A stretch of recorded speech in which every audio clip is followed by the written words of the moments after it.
Okay, hello, greetings, welcome.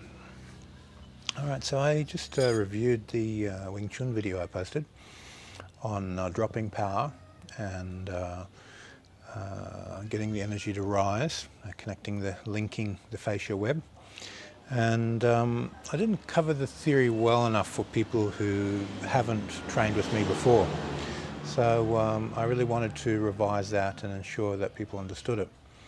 Now, when you're generating dropping energy, the center of gravity of the body drops and the spine stretches, and as you do that you connect all the joints through a type of stretch. You just press everything open or pull everything open. Depends whether you want an outward force and inward force. So if I drop my core and I pull the joints open, the energy is going to withdraw. If I drop my core and I push the joints open, the energy is going to emit.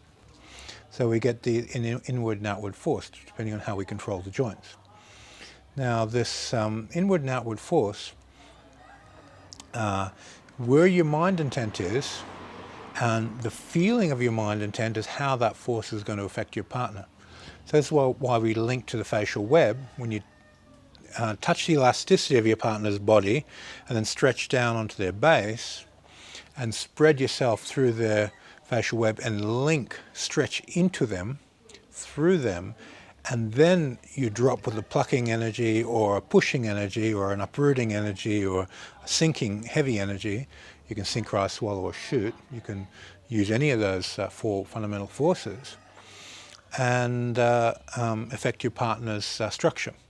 Now on that last video we're doing very, very, very slowly to train the yi, because when a person does anything fast and dynamic, their mind connection that they've got to their opponent tends to break.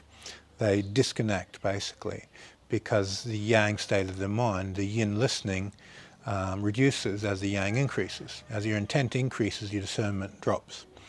So we want to rhythmically build up a type of critical mass where your mind continues to be aware and it listens and sticks while expressing very high amounts of intention.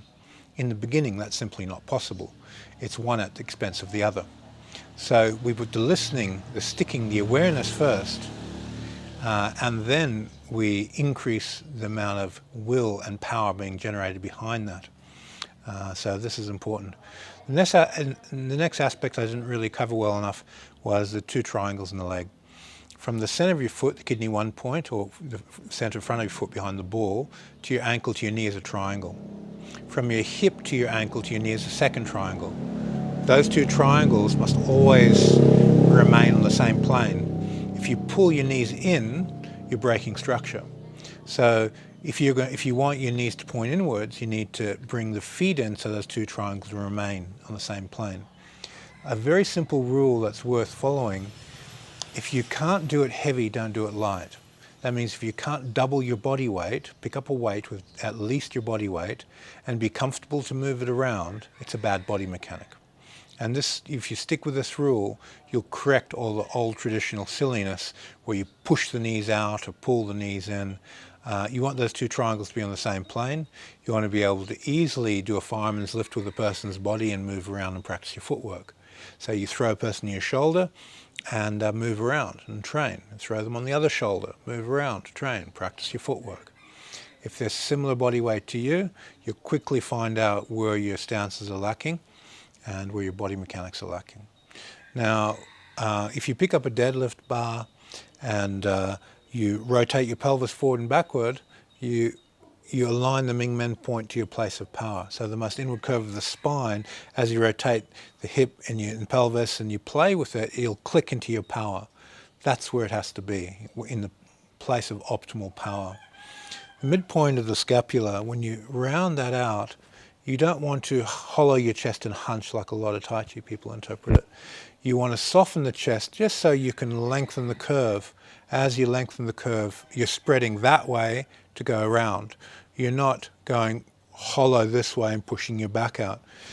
Because what this does is it makes a trap on the inside of your shoulder. But if you lengthen that way out and then you put your arms forward, you get a natural curve where energy in one arm reticulates to the other arm. and you have a much more efficient structure. As a simple example, if someone does a chest press, they stretch outwards and then round into the bar and they have power. They don't hollow their chest round the back to get power. It actually crunches and reduces your power. So again, follow common sense and simple sports science.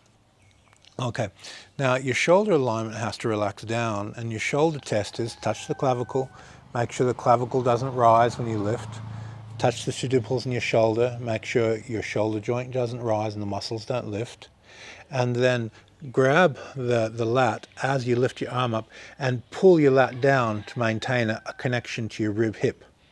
And you have to sink this line down. If that rises, you're disconnecting your base. So this is the best test out of those three. Grab your lat and then pull your lat down as you lift your arm up, and this will give you a good place for your tan sao, bong sao, and all your high shapes for the high elbow. It'll ensure that you're in the right place. Now, when you drop your center of gravity and stretch your spine and then open all your joints when you're touching someone's base, so you stretch through into the base, you feel the elasticity of their body, you feel their base, and you drop and link your body and their body through the fascia, and you pick their base up. You can do this in any of the four directions. You can sink, rise, swallow, or shoot. So and sinking, rise, and swallow and shoot inside you is different to sink, rise, swallow, shoot inside them.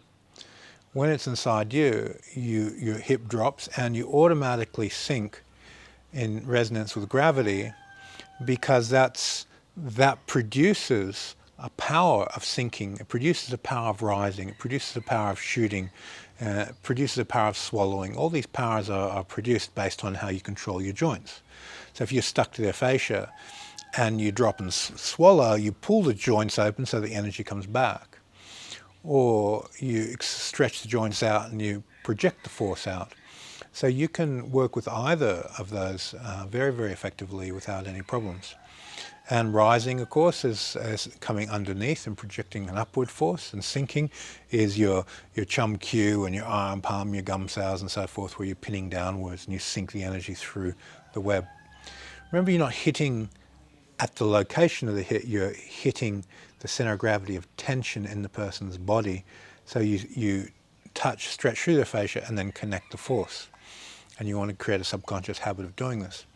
There's sinking, rising in the beginning of the form before you do your opening, whatever opening you practice. Some people fold it that way and on the opening. It contains the sinking, rising, swallowing, and shooting. You sink down, you rise, you swallow, and then you shoot. And then you close and withdraw or do a fold, whatever your form requires. But this basic formula is you master one movement, you master all movements. It's a basic mechanic of all of Wing Chun: to sink, to rise, to swallow, and to shoot. And then every energy, yin and yang energy in the body, is expressed through these four methods. Okay, so I hope this helps with clarifying a little bit of theory on linking to the fascia and dropping power.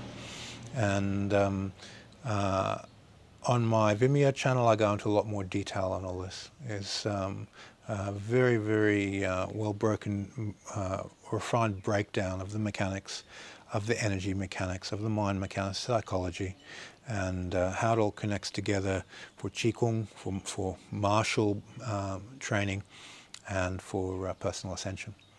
Okay, thanks for your time, and see you on the next video.